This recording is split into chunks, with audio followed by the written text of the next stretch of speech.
this is the chorizo soup. So you get 1 chorizo, parsnip, 1 onion, a quarter of a turnip. That's probably near a quarter. Normally I would use 4 large carrots, but there were tiny ones that came, so there's a few more there than 4. And then some potatoes. Normally I would use probably 2 large potatoes, but I just had these in the cupboard, so I'm just going to use them up. So there's sort of 7 medium potatoes there instead. And as always, which I always put on all my recipes, 2 stock cubes. Right, so that's all the ingredients chopped up, ready to go into the slow cooker. The only thing I would say about this, whenever you're making any soups, like I've made this mistake before, I tend to chop up too much ingredients and try and put it into the slow cooker, but as you can see, you're only allowed to fill it up to here, so sometimes all those ingredients is too much. So what I would say is just sort of like make sure you don't overfill it, because it doesn't work, it comes up with an error code if you do overfill it. Right, so I'm going to put all my ingredients into the pot. A tip as well is I chop my vegetables quite small, because when you put your sort of the lid on with the blender, you've got to try and like fit this in.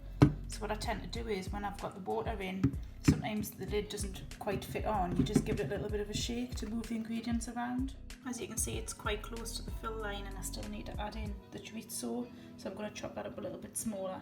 In this recipe I add smoked paprika, crushed chilli, and I always put in this barbecue, it's like barbecue seasoning, but it's got all the main sort of taste ingredients in there: jalapeno, garlic, chilli and mustard. It just gives it an extra flavour. And what I also do is, at the end, if I think it needs any salt and pepper, I get the person who's eating it to taste it afterwards to see if they want salt and pepper in. I'm also going to add a little bit of mild chilli powder as well to this one. There's a chilli powder too. If you're ever unsure of how much water to put in, you can only really fill it up to the max line, but I just tend to make sure I can try and get all the vegetables covered and all the ingredients covered as much as I can. Right, we're all set. So we're going to put this one, because this soup's much better smooth. I think this is a shorter cooking time as well, so off we go. 21 minutes.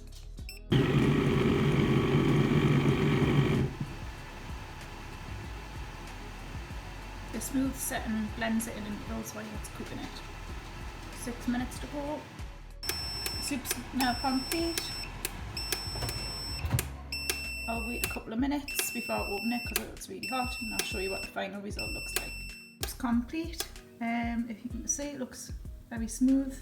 If you like spicy, because this has got a little bit of spice in, but if you like it even more spicy, you can add some hot chili powder to it, and it just gives it that extra kick.